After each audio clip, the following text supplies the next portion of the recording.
Estamos felizes. A mensagem dessa manhã é uma mensagem difícil de se entender, não é simples de se pregar, mas é uma mensagem importante. Deixa eu fazer uma introdução antes de abrir o texto de Romanos 14. Não existe, escute o que eu vou te dizer agora.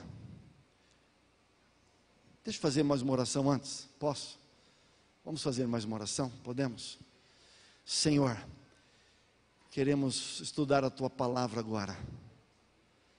Queremos ouvir a Tua voz, Senhor. Não queremos que nada nos separe de Ti. Queremos que o Senhor Espírito Santo nos dê sabedoria, conhecimento e a capacidade de entender aquilo que o Senhor tem e terá para nos falar. Não deixe que nada nos separe de Ti agora. Que a nossa mente, o nosso coração esteja colocado 100% diante da ação e da atuação do Espírito Santo na nossa vida.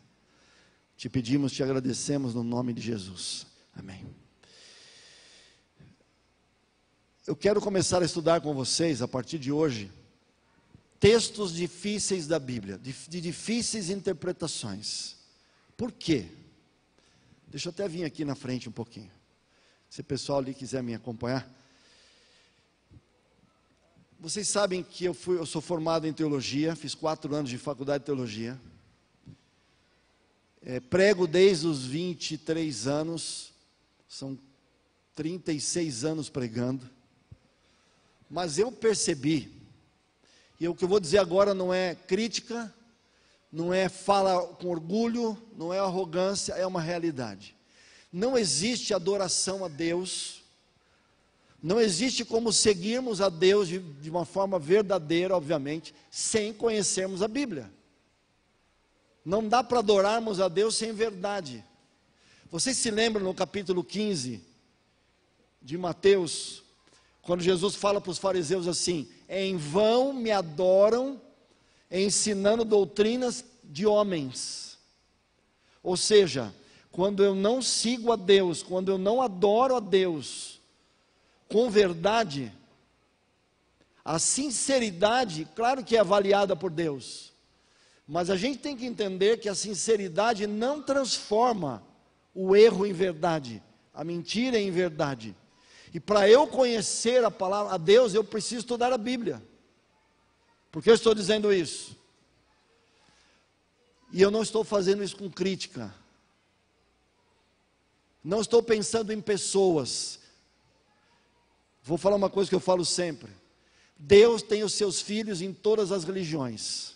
Entenderam isso? Mas Deus não pode ter 2 caminhos. Eu quero dizer que por mais que Deus ame pessoas que estão em todas as denominações, Ele não pode ter 2 verdades no mesmo assunto. Então, alguém está seguindo a verdade e alguém, sinceramente, está seguindo algo que pode não ter toda a verdade. Claro que Deus o ama, claro que Deus quer bem, mas Deus quer que todos os seus filhos, aonde quer que estejam, conheçam a verdade.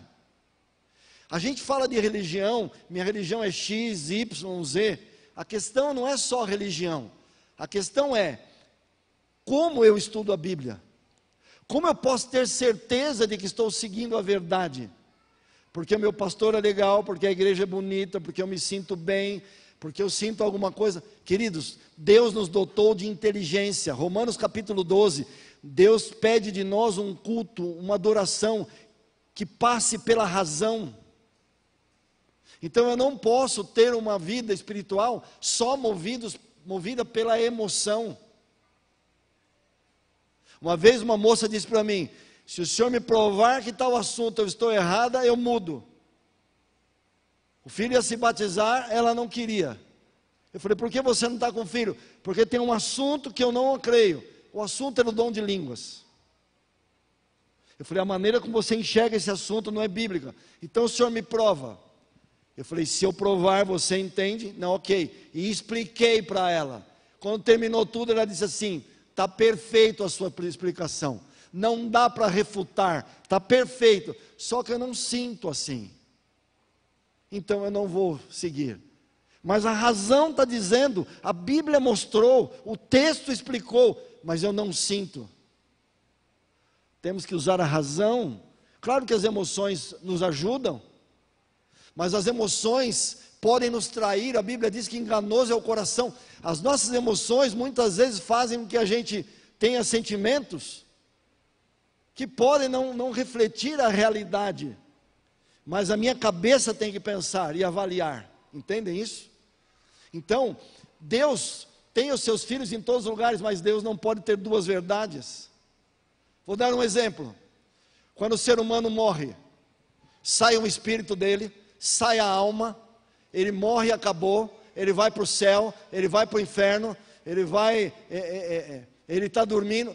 Tem 6 teorias do que acontece com o ser humano quando morre. Qual é a certa? Entendem? Estou dando um exemplo, não vou explicar esse assunto. Qual é a certa?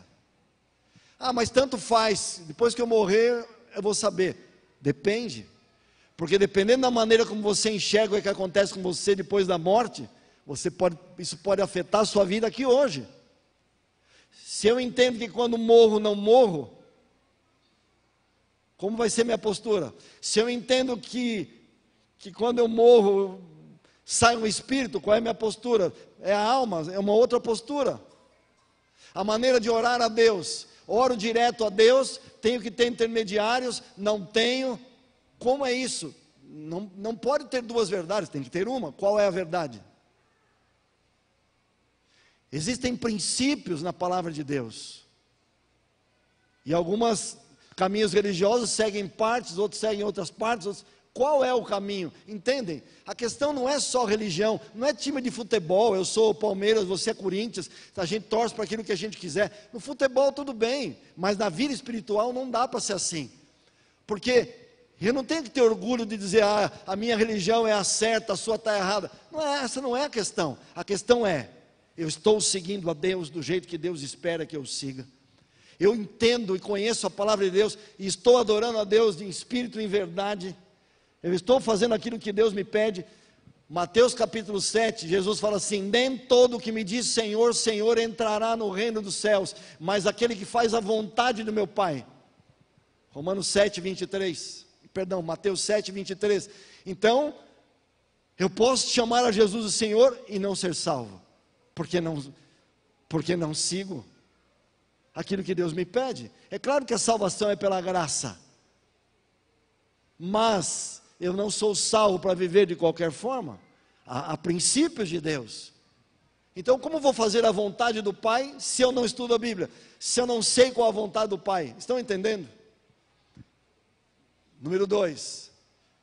Eu percebi, eu tenho um perfil que vocês podem ter ou não ter. Não estou aconselhando a ter, porque é algo que tem que ter cuidado. Eu, desde que comecei a estudar a Bíblia com 20 anos, eu comecei a tentar entender por que existem tantas religiões. Porque se todos são seres humanos, porque se todos temos um único Deus? E eu comecei a estudar, por que tal religião pensa dessa forma, o outro pensa dessa forma, eu fui vendo as variações, e fui orando a Deus para dizer: Deus, não me deixa ser enganado, me ajuda a entender qual é a tua palavra, qual é a verdade. Não pensando em pessoas, porque tinha gente boa em todo lugar, e gente boa e ruim em todos os lugares. Então eu comecei a estudar, e fui comprando livros na época. E com o passar do tempo, com a tecnologia, a gente consegue assistir sermões pela internet. Eu comecei a assistir sermões de pessoas que pensavam diferentes de mim, para entender por que elas pensavam diferente. Será que elas poderiam estar certas? Será que não? Eu comecei a estudar. E eu percebi que eu precisava mais conhecimento para isso. Foi por isso que, pela graça de Deus, para a honra e glória de Deus, eu pude fazer um mestrado em 2 anos, 2 anos e pouco. E o meu mestrado foi em interpretação bíblica. Qual a metodologia, como interpretar a Bíblia com segurança, inclusive usando as línguas originais, hebraico, grego e aramaico, que estudei, e outras coisas mais. para ter a certeza do método de interpretação, de como interpretar as Escrituras, para ter a certeza de que eu estou no caminho certo. Então estudei por mais de 2 anos, porque percebi que essa multiplicidade, diversidade de caminhos religiosos, se dá especialmente nos textos que exigem uma interpretação mais profunda. Posso dar um exemplo? Assim, é absurdo, mas é real. É real. É absurdo, mas é real. Claro, eu estou falando uma coisa bem simples. Vou começar pelo simples. No Apocalipse a gente não tem as 2 bestas do Apocalipse 13?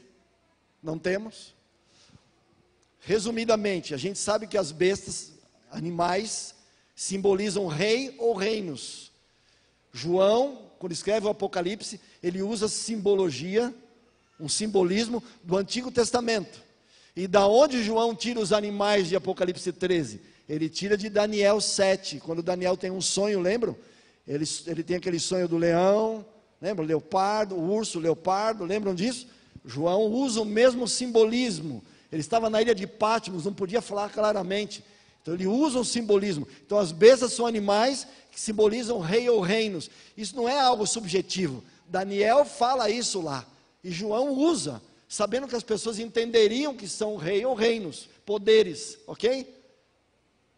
Uma pessoa simples lê o Apocalipse 13, isso é verdade. É um absurdo, mas é verdade, eu não estou criticando. Existem grupos religiosos que olham e leem no Apocalipse 13, a besta surge do mar. A gente não pode ir na praia, eles concluem, porque a besta está no mar, então não vamos à praia. Uma interpretação absurda, mas ela é real, ela existe. Como também existem textos na Bíblia muito mais complexos, e que hoje alguns pregadores habilidosos, doutores em teologia, pegam esses textos difíceis, somam com outros textos, e produzem uma verdade não bíblica. E você vai dizer, mas por que você está dizendo isso? Por que você conclui isso? Porque existem algumas coisas na Bíblia, e eu já vou para o texto, existem algumas coisas que nós temos que fazer para interpretarmos um texto. Vou citar algumas delas. Você não pode pegar um único texto e fazer desse texto uma doutrina, tirar uma doutrina de um único texto. Não vou citar o texto, mas dar exemplo. Existem 3 ou 4 textos na Bíblia que dão a impressão de que quando o ser humano morre, ele não morre.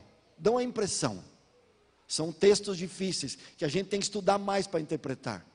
Só que no mesmo assunto, existem 150, 200 versículos bíblicos, que são claros, em relação àquilo que acontece com o ser humano quando ele morre. Textos claros, objetivos, diretos, simples de entender. O que as pessoas fazem? Pegam os 3, 4 textos, criam uma doutrina, e jogam fora 150 versículos. E você pode dizer, mas pastor, não é possível que alguém faça isso. Sabe por que faz? A gente acredita que todo mundo estuda a Bíblia, de Gênesis ao Apocalipse. Vocês sabem que a Bíblia tem 66 livros, 39 no Antigo Testamento, antes de Jesus vir, 27 no Novo. Lembram disso? Cerca de 40 pessoas foram inspiradas por Deus para escrever os 66 livros. Começa por Moisés, cerca do ano 1500, vai até João, cerca do ano 100, o apóstolo João. A Bíblia inicialmente foi escrita em papiros, lembram? No Egito, aquela planta que eles usavam, não existia o papel como hoje, e depois veio o pergaminho de peles. Gutenberg foi inventar a imprensa em 1453, se não me engano, primeiro livro que Gutenberg imprime, a Bíblia, mas então eram papiros, pergaminhos, e não era um livro de códex, não era nesse formato de códex, eram rolos ou eram papiros, enfim, e Deus conduziu esse processo, para que a gente pudesse ter a segurança, e existem muitas coisas que mostram que a Bíblia é inspirada, não é meu tema de hoje, mas nós temos uma Bíblia com 66 livros, e quando eu quero estudar uma doutrina, eu tenho que entender o que todos os livros Nem todos os livros falam de todos os assuntos. Mas sobre tal assunto, quais livros falam sobre esse assunto? Então eu tenho que pegar na Bíblia inteira o que é falado desse assunto. Mas as pessoas pegam um versículo, 2 versículos e criam uma doutrina em cima disso. E hoje nós temos muitas pessoas seguindo caminhos, na sua sinceridade, que podem não ser ou às vezes não são a palavra de Deus. E isso não significa que você, se você acredita naquilo que você segue, você também precisa seguir. Não basta ter a verdade, tem que seguir a verdade. Então por isso a importância de estudarmos a Bíblia. Por isso temos uma classe bíblica às 9h30 da manhã. Por isso que temos a escola sabatina bíblica para estudarmos de manhã. Por isso que temos o culto. O nosso foco é estudarmos a Bíblia. Nós não somos uma igreja para que você dependa do pastor. Claro que eu estou aqui à tua disposição. A gente ensina as pessoas a estudarem a Bíblia para que elas tenham autonomia. Aprendam como estudar, aprendam como buscar a Deus, aprendam como ter comunhão. Os nossos cultos, claro, nós buscamos a presença de Deus, a atmosfera do céu, mas a gente não está preocupado com o sobrenatural, porque muitas pessoas seguem determinadas denominações pelo sobrenatural, e Jesus diz, no mesmo Mateus capítulo 7, que muitos naquele dia, que não vão salvar, disseram para Jesus, nós temos expulsado demônios, feito milagres e feito maravilhas, e Jesus diz, eu não vos conheço. Afastai-vos de mim, vós que praticais iniquidade. Nem todo sobrenatural é de Deus. Claro que na igreja de Deus pode ter coisas sobrenaturais, mas o nosso foco é a Bíblia. Jesus diz, examinai as Escrituras, porque elas testificam de mim, e nelas vocês vão encontrar a vida eterna. Ele pede para a gente estudar, não ler. A Bíblia não é para ser lida, é para ser estudada. Ficou claro isso? Tudo bem? Vamos para o texto.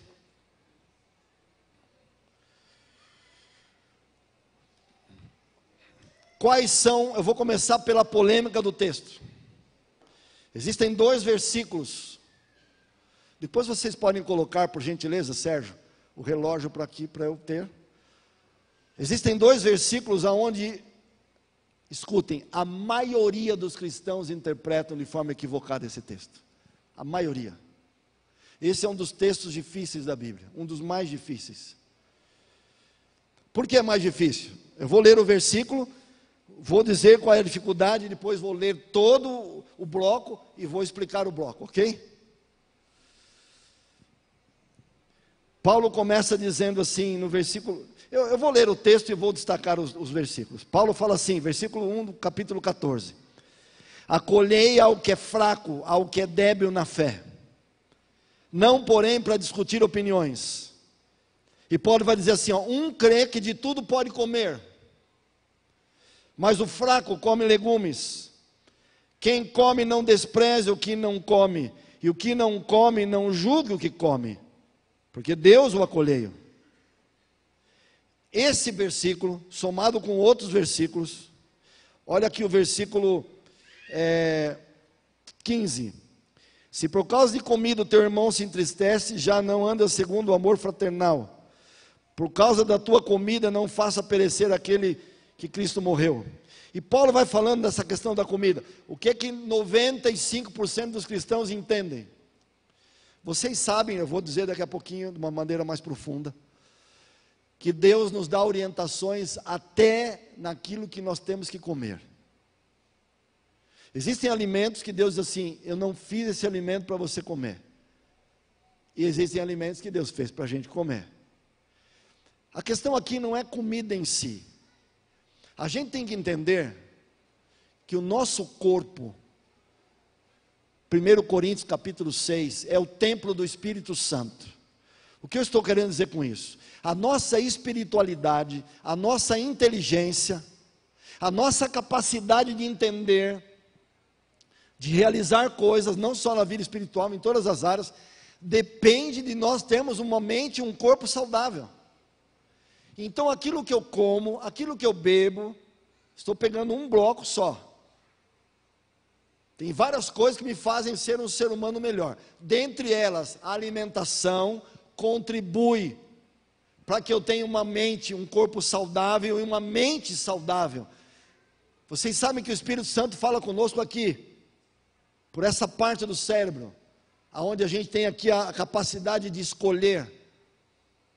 E se eu não cuido do templo do Espírito Santo, a minha capacidade de raciocínio diminui, a minha sensibilidade ao Espírito Santo diminui. A questão da saúde, da alimentação, não é só para engordar, emagrecer, ficar doente ou não, está ligado, eu vou mostrar pela Bíblia, a santidade, a espiritualidade.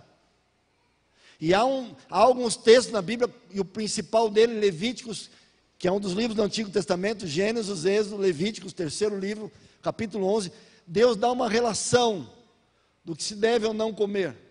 E ele chama de animais que devem ser comidos de animais limpos, e animais que não podem ser comidos, ele os chama de imundos, ok? Inicialmente o homem não comia animais, porque ninguém morria, o ser humano era vegetariano, está lá no Éden, no capítulo 1, mas depois do dilúvio Deus permitiu que o ser humano se alimentasse de alimentos limpos, ok? Só que, nós seres humanos não queremos por natureza fazermos a vontade de Deus.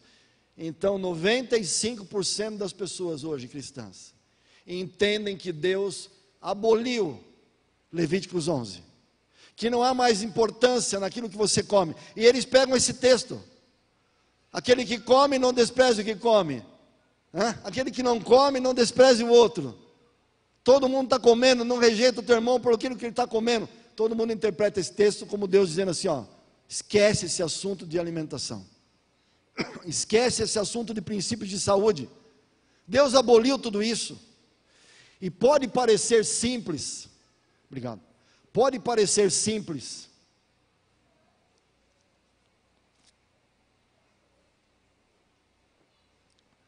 esse assunto, mas como eu estou dizendo, tem a ver com a capacidade de termos o templo do Espírito Santo adequado para a atuação do Espírito Santo.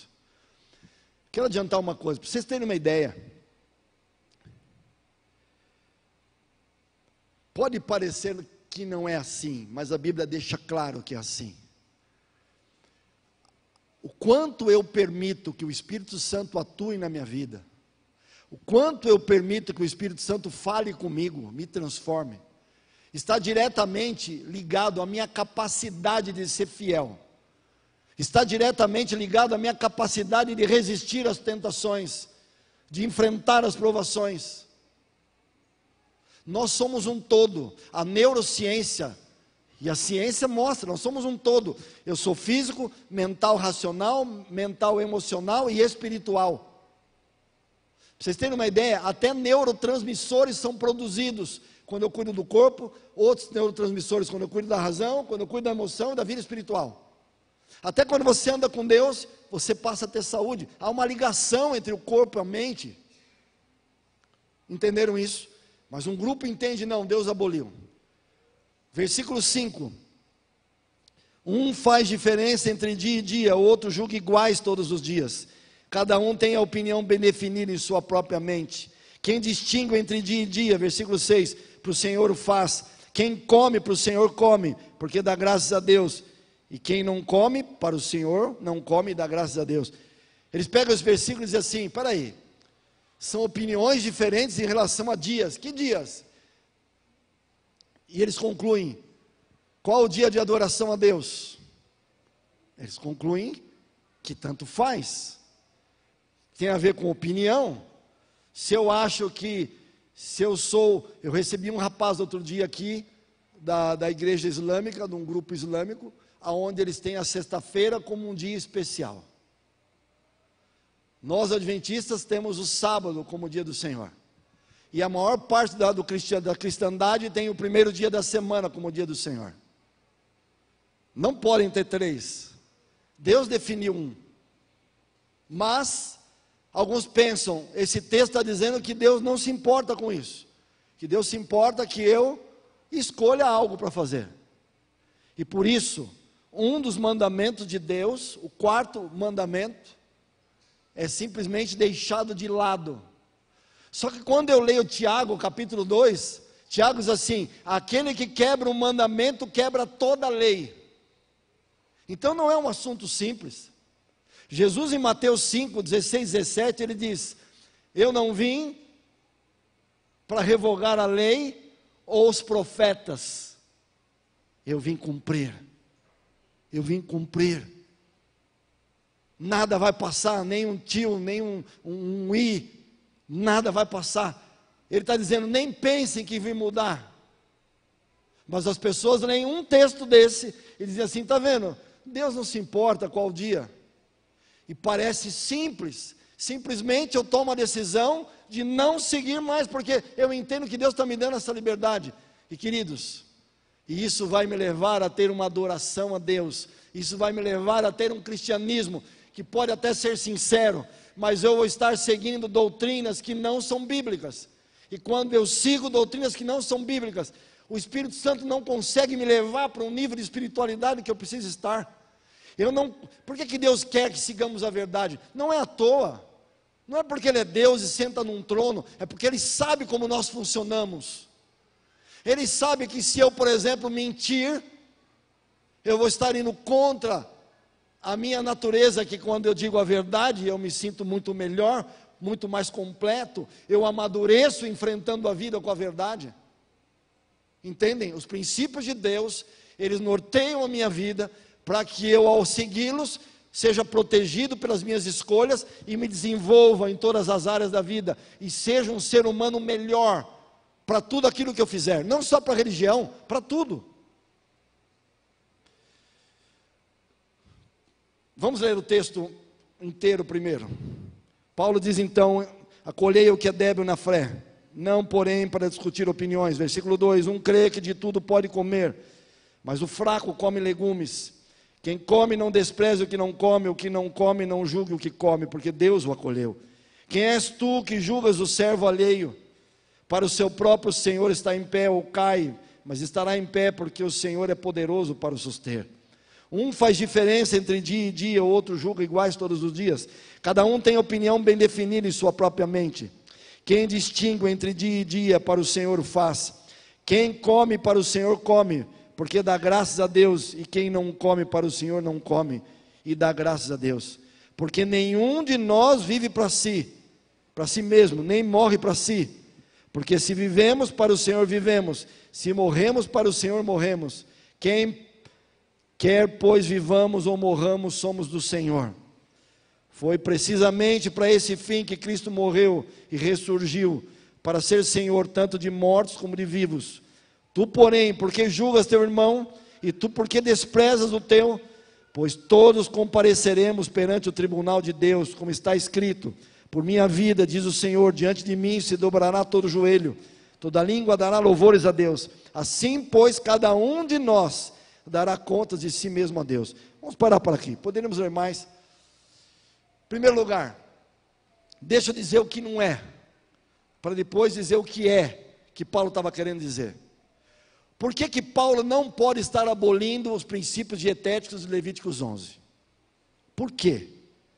Vamos entender o porquê não, e depois vamos entender o que Paulo estava falando ali, que comida que Paulo estava falando. Vamos entender as duas coisas. Primeira coisa, a distinção entre animais limpos e imundos, ela não ocorreu só no tempo de Moisés. Que muitos falam assim, Moisés criou leis a partir do Monte Sinai, e inclusive criou as leis de saúde. Não é verdade. Moisés, estou falando agora de princípios de saúde, depois vou falar dos dias, ok? Não é verdade. Moisés, ele detalhou o assunto, mas o assunto não era na época de Moisés. Vou citar textos para vocês. Gênesis capítulo 7, versículo 2, Gênesis capítulo 7, versículo 8, Gênesis capítulo 8, versículo 20. Esses três textos nos mostram que quando Noé estava construindo a arca, Deus pediu para Noé, querem ler o texto? Estou vendo alguns me olhando, vamos ler o texto. Abre lá, deixa marcado Romanos 14, vai lá em Gênesis, capítulo 7, versículo 2, por exemplo. De todo animal limpo levarás consigo 7 pares, o macho e sua fêmea, mas os animais imundos levará na arca um par.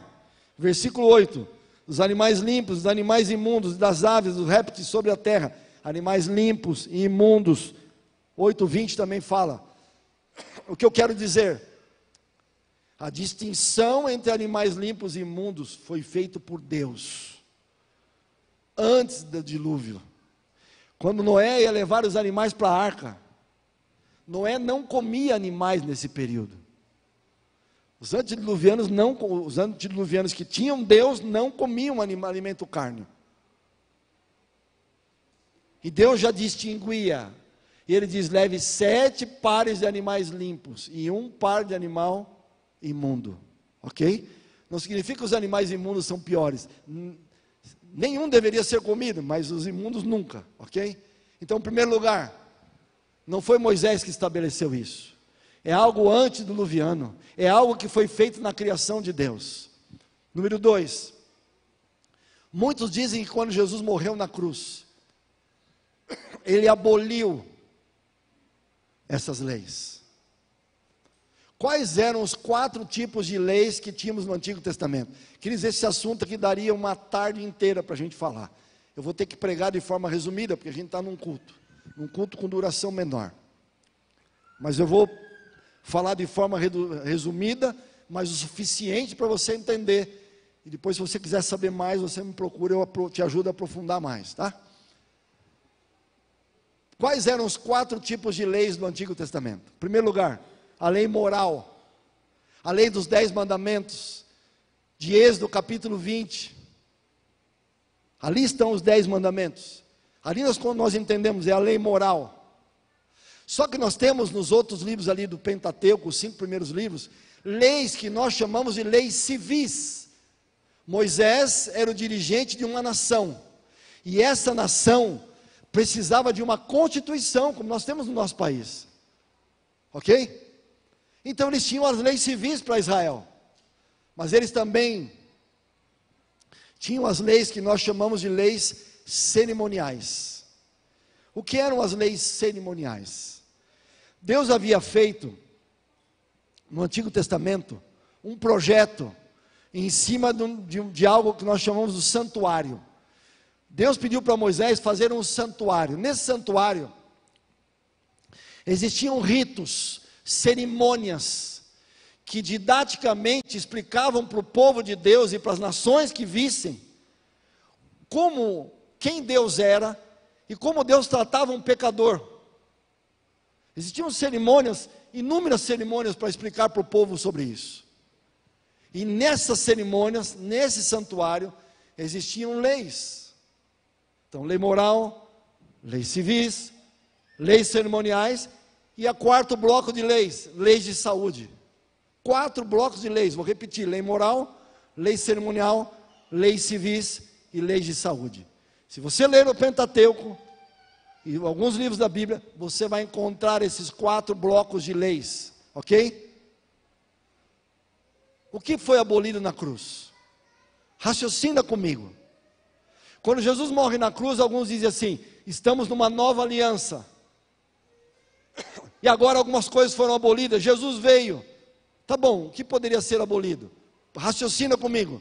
A lei moral: não honra teu pai e tua mãe, não matarás, não adulterarás, não dirás falso testemunho, não cobiçarás, não terás outros deuses diante de mim, e assim por diante. O que a morte de Jesus faria com isso? Então Jesus morre na cruz agora, e eu posso matar, posso mentir, posso roubar, posso cobiçar, posso adorar outros deuses. É uma questão de raciocínio lógico. Mas muitos dizem assim: Jesus morreu na cruz e aboliu os 10 mandamentos. E eu faço uma pergunta óbvia para as pessoas: amigo, então eu posso matar, posso roubar? Não tinha sentido. Então a lei moral não tem sentido de ser abolido, concordam? Os alimentos que eram impróprios para Deus passaram a ser próprios, ou passaram a ser alimentos bons para se comer, porque Jesus morreu na cruz. Jesus não morreu na cruz para tirar a imundícia dos animais. Jesus morreu na cruz para nos salvar, e não para transformar um animal imundo em limpo, e não para pegar um animal que não era para ser comido, agora pode. Não tem sentido. Deus já poderia ter criado animais sem ser assim. Então as leis de saúde são as mesmas. E não adianta a gente racionalizar, não, mas os animais que não podiam ser comidos não tinham refrigerador, não tinham. Queridos, Deus disse, não faz isso. Então não tem sentido serem abolidos. Agora, as leis civis. Nós somos Israel, nós somos israelitas, então as leis civis são para Israel. É claro que a constituição dos países, nós vamos ter algumas coisas em comum, concordam? Mas todos os detalhes das leis civis de Israel, serviam para Israel. Então nós não seguimos as leis civis ligadas a Israel, mas ligadas ao Brasil. E as leis cerimoniais? As leis cerimoniais que tinham a ver com o santuário, com o templo. Quando Jesus morre na cruz, aí sim, aquele cordeiro que era sacrificado, que mostrava quem seria Jesus, não precisa mais ser sacrificado, porque Jesus é o cordeiro de Deus, lembram? Isaías 53, diz que como 700 anos da vinda de Jesus, diz que como um cordeiro Jesus seria levado ao matadouro. E João Batista, no capítulo 1 do Evangelho de João, quando ele vê Jesus, ele fala, eis o Cordeiro de Deus que tira o pecado do mundo. Jesus é o Cordeiro. Quando ele morre, não havia mais necessidade das cerimônias do santuário. Então o santuário da terra deixa de existir. Claro, é um outro assunto, existe um santuário no céu. Mas os da terra não precisa mais. Então as leis de saúde e a lei moral permanecem. As leis civis e as leis cerimoniais não precisam mais. Mas as pessoas colocam tudo no mesmo pacote. Os princípios de saúde não são cerimoniais, são princípios de saúde. Agora, uma última coisa na questão da saúde. Pega a tua Bíblia, abre em Levíticos 11. Só para você entender uma coisa que eu quero destacar, que eu considero a mais importante desse assunto. No capítulo 11 do livro de Hebreus, no livro de Levíticos, Deus fala assim no versículo 1, falou o Senhor a Moisés, Levíticos 11, terceiro livro do Antigo Testamento, falou o Senhor a Moisés e a Arão dizendo, dize aos filhos de Israel, são esses os animais que comereis de todos os quadrúpedes que há na terra. E ele vai descrevendo os animais que podem ser comidos e que não podem, as aves e os peixes. Mas olha a razão. Olha o versículo 43, 45. Olha o que Deus fala, depois de ele falar tudo sobre os animais, aves e peixes, ele vem no versículo 45 e diz assim, eu sou o Senhor que te faço subir da terra do Egito, para que eu seja vosso Deus, portanto vós sereis santos, porque eu sou santo. Esta é a lei dos animais, das aves, de toda alma vivente que se move nas águas, de toda criatura que povoa na terra, para vocês fazerem a diferença entre o imundo e o limpo, entre os animais que se podem comer e os animais que não se podem comer. Eu quero destacar o 45, sede santos porque eu sou santo. Espera aí, santidade tem a ver com alimentação? Deus está dizendo. Agora eu vou falar uma coisa forte para vocês. Tudo que quebra a santidade é imoral, é contra o que Deus quer. Se Deus está dizendo que eu tenho que ser fiel, o assunto é esse hoje, não é só isso que Deus pede, mas o assunto é esse hoje. Se Deus está pedindo para eu ter uma vida na área dietética, da minha dieta, da minha saúde, que se abstenha de coisas que Ele está dizendo que não, Ele está dizendo que isso contribui para a minha santidade ou não. O sábado não é separado por Deus, não é santo, separado. Ele pede que nós sejamos santos, separados. Então tem a ver com santificação. E tudo que quebra a santificação, eu vou dizer, é imoral. Não é só quebrar princípios de saúde. No livro de Isaías 66, 65, Deus compara o comer animais imundos com idolatria, com coisas piores, mostrando a importância desse assunto. Agora, querem ver no Novo Testamento? Olha que interessante. Pega a carta de 1 Pedro, lá no finzinho da Bíblia. Não sei se vocês já perceberam esse texto, e quando eu descobri, fiquei encantado. 1 Pedro capítulo 1.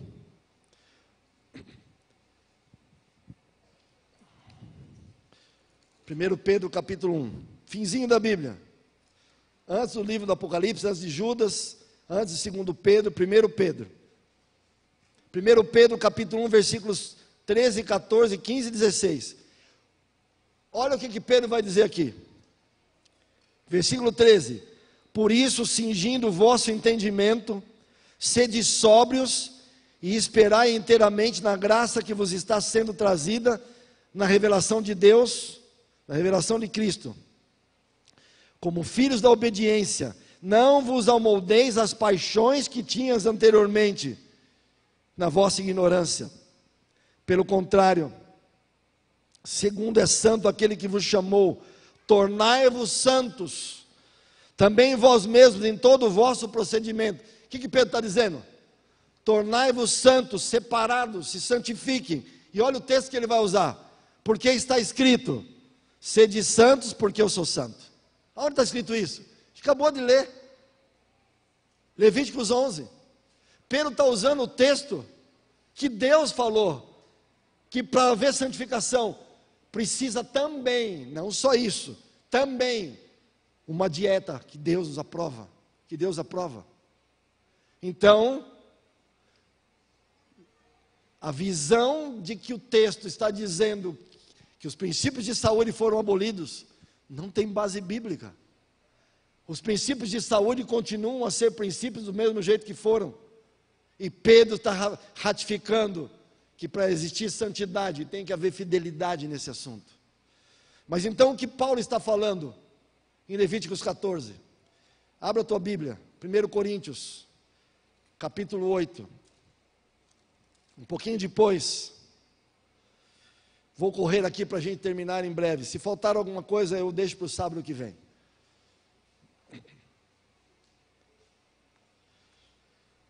O apóstolo Paulo, ele viveu num contexto onde ele foi chamado para pregar o evangelho para as pessoas que não eram israelitas, que ele chama de gentios, ok? A maioria das nações gentílicas adoravam outros deuses, e a adoração a outros deuses envolvia sacrifício de animais. Provavelmente, como desde o início, depois do pecado, animais foram sacrificados, tipificando ao Messias, provavelmente alguns grupos desviaram da verdade, mas acabaram mantendo essa visão do sacrifício. Mas o sacrifício deles, para esses deuses, não tinha a mesma conotação do sacrifício que os israelitas faziam para mostrar que o Messias viria.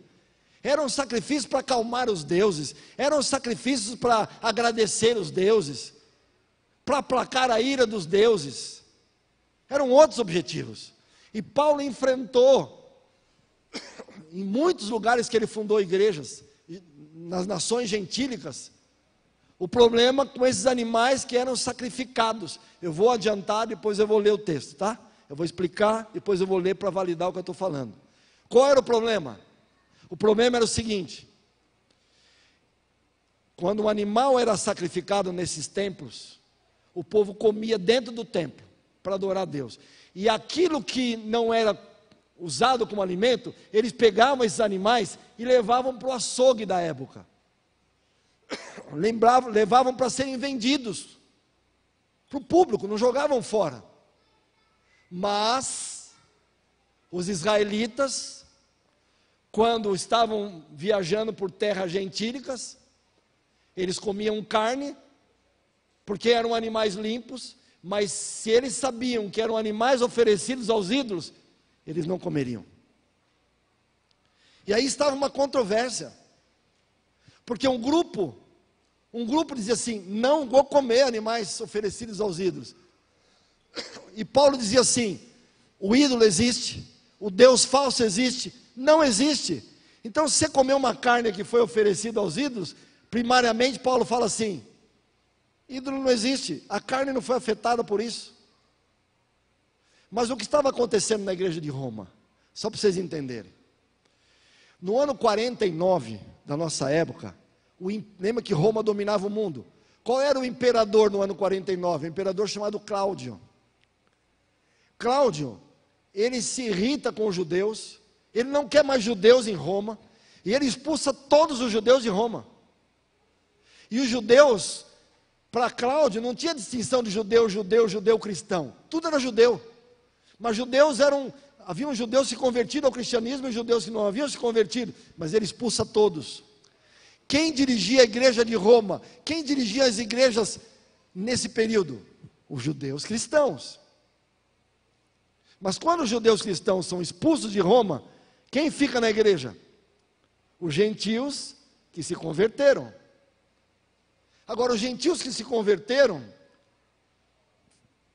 passam a ter uma vida com Deus sem a história que os israelitas tinham. Então eles haviam abandonado os ídolos, sabiam que ídolos não eram ídolos, então para eles, se alimentassem com uma carne que estava no açougue, para eles tanto faz.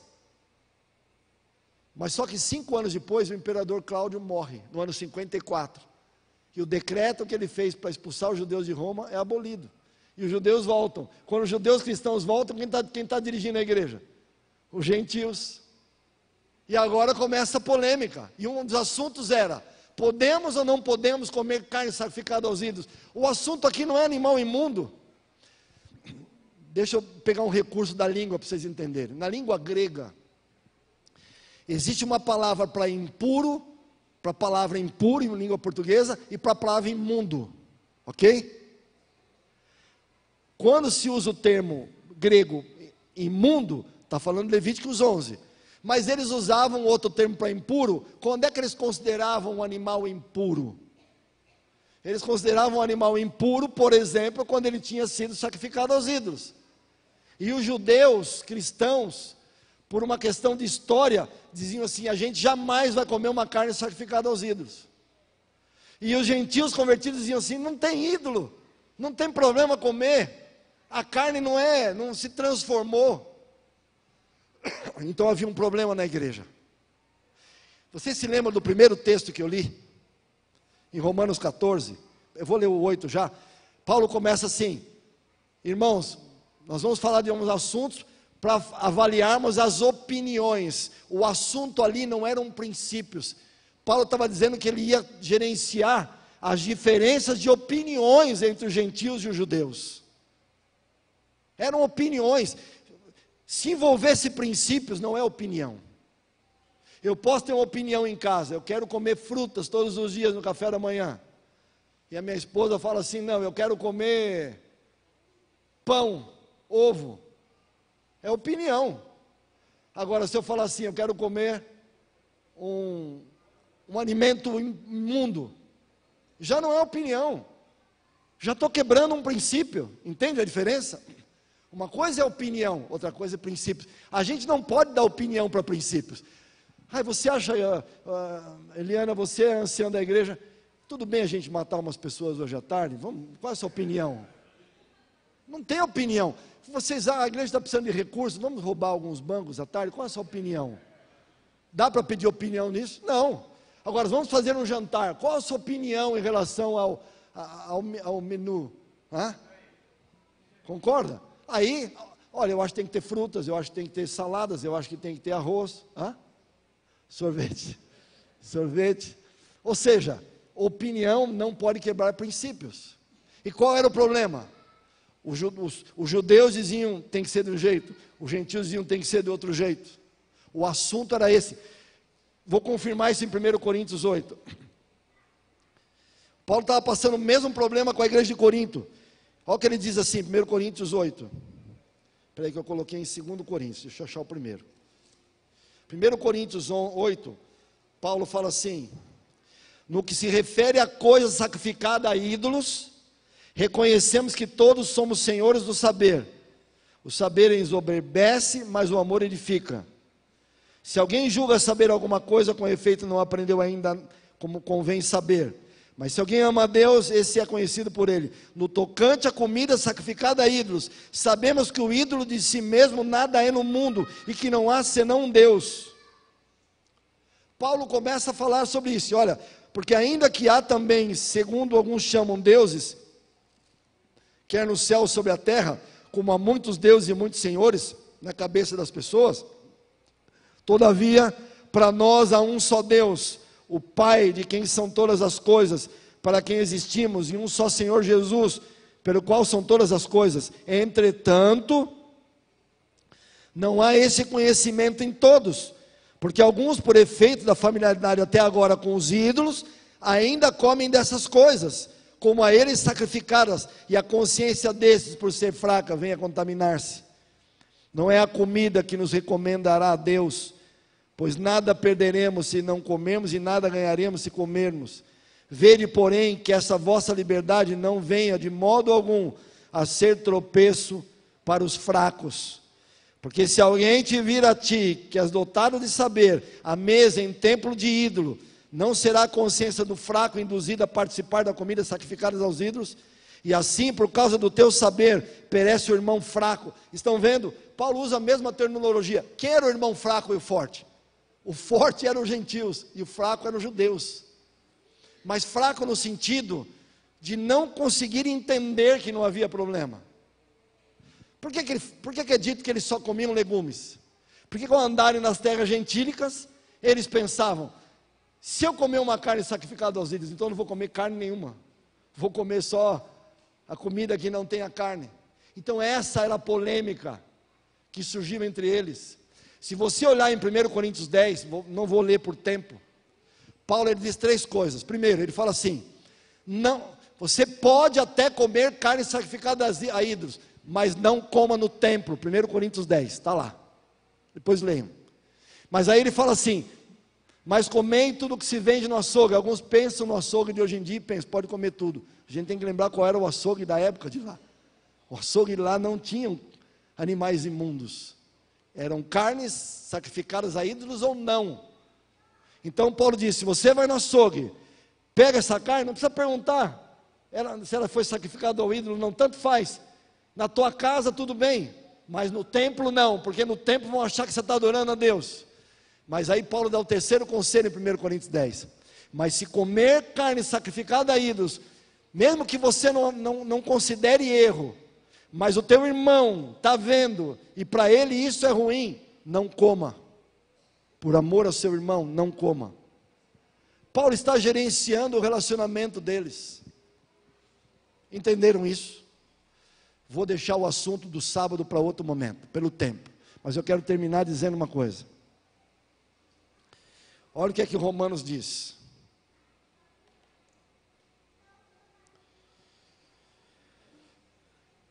Versículo 9, foi precisamente para esse fim que Cristo morreu. Versículo 10, tu porém, porque julgas teu irmão, e tu porque desprezas o teu, pois todos compareceremos perante o tribunal de Deus. Versículo 12, assim, pois cada um de nós dará contas de si mesmo a Deus. Qual é o assunto de Romanos 14?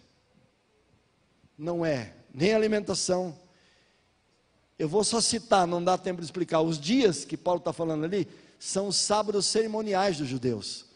Nós tínhamos os israelitas tinham 7 festas religiosas.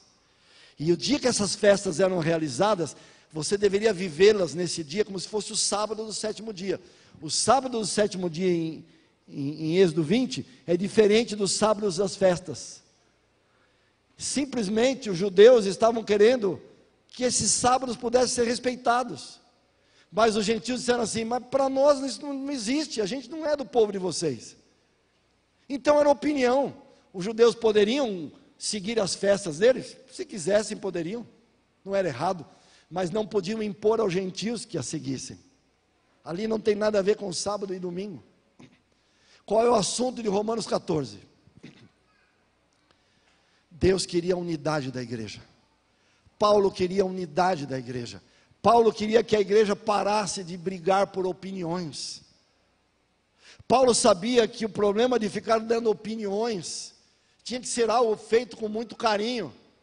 E o irmão forte tinha que ajudar o irmão fraco tinha que entender como era o irmão forte. O assunto ali era para se respeitar naquilo que se tratava de opiniões, não de princípios. Porque a igreja estava sendo dividida, porque eles estavam brigando entre si, porque queriam que cada opinião prevalecesse. E Paulo está dizendo: não faz isso com o teu irmão. Quem vai julgar o teu irmão é Deus. Todos compareceremos diante do Senhor. É Ele que vai nos avaliar, e não a gente se avaliar, e não a gente se destruir, e não a gente se criticar. Entende a visão de Paulo? As pessoas pegam esse texto: não precisa mais se alimentar com os princípios de Deus, não precisa mais guardar o sábado, não precisa. O assunto era Paulo dizendo assim: pare de brigar com o seu irmão, que come carne sacrificada a ídolos. Você não come, tudo bem, não é errado comer, mas se você não quer comer, não coma. Pare de criticar ele, porque ele guarda os sábados cerimoniais das festas. Ele é judeu, mas judeu, para de criticar o gentio que não viveu sua história, que não é errado não vivenciar essas festas. Era simples. E Paulo está dizendo: cada um de nós dará contas a Deus sobre o que a gente faz. Aqui está um princípio para a gente terminar a mensagem. Princípios não se negociam. Meu professor de Bíblia, quando eu estava me convertendo, estava no processo de conversão, ele me dizia assim: princípios não se negociam. Agora, opiniões podem ser dadas com amor, com carinho, com respeito, com tato, querendo o bem do próximo. Queria orar com você agora, pedir que Deus possa nos dirigir. Eu sei que o texto exigiu muito, terminamos tarde, mas eu quero que você saia daqui não só sabendo que você tem que seguir princípios de saúde ou guardar o sábado, mas eu quero que você saia daqui com a segurança de que Deus sabe o que é melhor para nós, e Ele não nos deixará sermos enganados. A palavra de Deus é clara, é eficaz, ela transforma, ela renova, ela faz de nós pessoas novas. E a palavra de Deus, quando entra no coração, ela me ajuda a ter a segurança de que eu estou andando com Deus, e que estou fazendo aquilo que Ele me pede para fazer. Volta para casa hoje com a certeza de que você e eu precisamos estudar mais a Bíblia, cada vez mais, orarmos, meditarmos na palavra de Deus, deixarmos que Ele nos conduza, e dizer: Deus, eu quero seguir o Teu caminho, eu quero seguir a verdade, não me deixe ser enganado, me ilumina, me dê sabedoria, me faz um ser humano novo. Deixa Deus dirigir sua vida. Examinar as Escrituras, e você vai encontrar nela a vida eterna, e são elas que falam de Jesus. Vamos orar? Senhor, obrigado por essa manhã, obrigado pela Tua iluminação, pela Tua sabedoria. Continua dirigindo a nossa vida, Senhor, continua protegendo a gente, não deixe que erremos nunca no caminho que temos que seguir. E obrigado pela capacidade, pela força e pela oportunidade de podermos estudar a Bíblia, interpretando os textos segundo aquilo que entendemos que o Senhor está nos mostrando. Leva-nos para casa agora, no nome de Jesus, amém.